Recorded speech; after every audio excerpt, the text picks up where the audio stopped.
Welcome back to easy UPSC.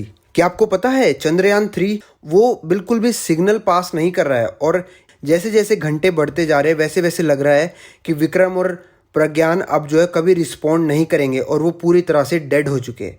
तो क्या Chandrayaan 3 mission flop हो चुका है? आइए इस मुद्दे को बिल्कुल ब्रीफ और क्रिस्प तरीके से समझते हैं।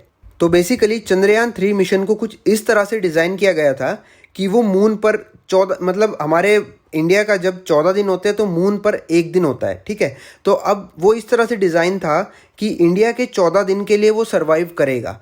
तो बेसिकली ये मिशन फ्लॉप हुआ है नहीं हुआ है ये आपको इस बात से समझ आएगा कि 14 दिन तक तो उसने अपना काम जैसे करना था, जो उसका रिसर्च उसको करनी थी, मून का टेम्परेचर उसको चेक करना था, मून की सिस्मिक एक्टिविटीज़ होती है आपकी अर्थक्वेक वगैरह, बेसिकली मून के अंदर जो एक्टिविटीज़ होती है केमिकल रिएक्शंस उनको स्टडी करना। तो वो सारी स्टडी तो उसने अपनी कंप्लीट की थी 14 दिन के लिए, कहे तो मून का एक दिन था। लेकिन उसके बाद जो है आपको पता है 14 दिन मून का एक दिन हुआ तो वहाँ पर सनसेट होना शुरू हुआ। चंद्रयान 3 में जो है रिचार्जेबल बैटरीज थी, तो इसरो ने एक्सपेक्ट किया कि उसने अपना सारा काम तो कर लिया है, उसकी बैटरी जो है ऑलमोस्ट ख़त्म हो चुकी है। इसरो ने चांस लिया कि बैटरी तो ख़त्म हो ही चुकी है, क्यों ना रिस्क लिया जाए। उन्होंने क्या किया, सूरज के ढलने से पहले ही उन्होंने जो है चंद्रयान 3 मिशन को स्लीप मोड पे डाल दिया, ताकि उनको उम्मीद थी कि जैसे ही रात होगी, रात को तो ऑब्वियसली हमारा जो है पूरा रोवर जो है जो हमने भेजा था वो सोता रहेगा, वो डेड रहेगा, बंद, कोई सिग्नल नहीं आएंगे। लेकिन जैसे ही सूरज उगेगा तो सूरज की रोशनी से वो फिर से बैटरीज रिचार्ज हो जाएंगी और क्या पता वो जितना हमने सोचा उससे भी ज़्यादा दिन तक वहाँ पर सर्वाइव कर जाए और हमें और इन्फॉर्मेशन इकट्ठी कर दे। तो जैसे ही रात हुई, मून पर जो टेम्परेचर है वो -200 डिग्री सेल्सियस तक चला जाता है और वो इतना ज़्यादा ठंडा हो जाता है कि बिल्कुल अंदर के पार्ट्स जो है जमने लग जाते हैं। और उनके जमने से फिर वही है, अब जब दोबारा सूरज उगा तो इसरो वेट कर रहा था कि शायद बैटरीज रिचार्ज हो जाए, लेकिन वही है, रोवर की तरफ से कोई भी रिस्पॉन्स नहीं आ रहा था। और इसरो के पूर्व चीफ का भी यही कहना है कि जैसे जैसे घंटे बढ़ते जा रहे हैं तो उसके रिवाइव करने के चांसेस और भी घटते जा रहे हैं। उनका कहना ये है कि शायद ऐसा हुआ होगा, ठंड के कारण सभी पार्ट्स जो है जम गए होंगे, जिस कारण वो दोबारा रिचार्ज भी नहीं हो पा रहे हैं। दूसरा एक कारण ये भी बताया जा रहा है कि यूएस ने एक आयनोस्फेयर में सैटेलाइट जो है लॉन्च की थी।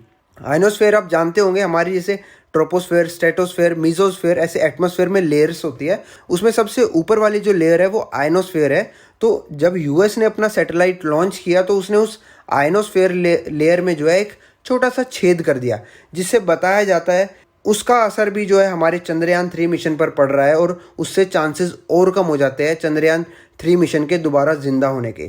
तो बेसिकली हम ऐसा तो नहीं कहेंगे मिशन फ्लॉप हुआ है, क्योंकि जितने दिन उसको काम करना था उतने दिन उसने काम किया है। वो इसरो ने एक चांस लिया था कि शायद हम कुछ दिन और वहाँ पर सर्वाइव कर पाए। तो डेफिनेटली मिशन हमारा बिल्कुल जो है सक्सेस है। अगर कहीं भी आपको ऐसी न्यूज़ पढ़ने को मिले तो उससे घबराइएगा मत, क्योंकि इंडिया ने डेफिनेटली एक ऐसी चीज़ कर दिखाई है जो आज तक किसी दुनिया के देश ने, चाहे वो यूएस ही क्यों ना, वो नहीं की है। इंडिया इसरो डेफिनेटली पूरी तरह से कामयाब रहा है। तो अब आपने यहाँ तक वीडियो देखी है तो एक छोटा सा रिवॉर्ड तो बनता ही है। तो मैं आज आपको बताता हूँ कि चंद्रयान फर्स्ट कब लॉन्च हुआ था। तो चंद्रयान फर्स्ट हमारा लॉन्च हुआ था अक्टूबर 22, 2008 में, और ये आपका लॉन्च हुआ था श्री हरिकोटा आइलैंड से।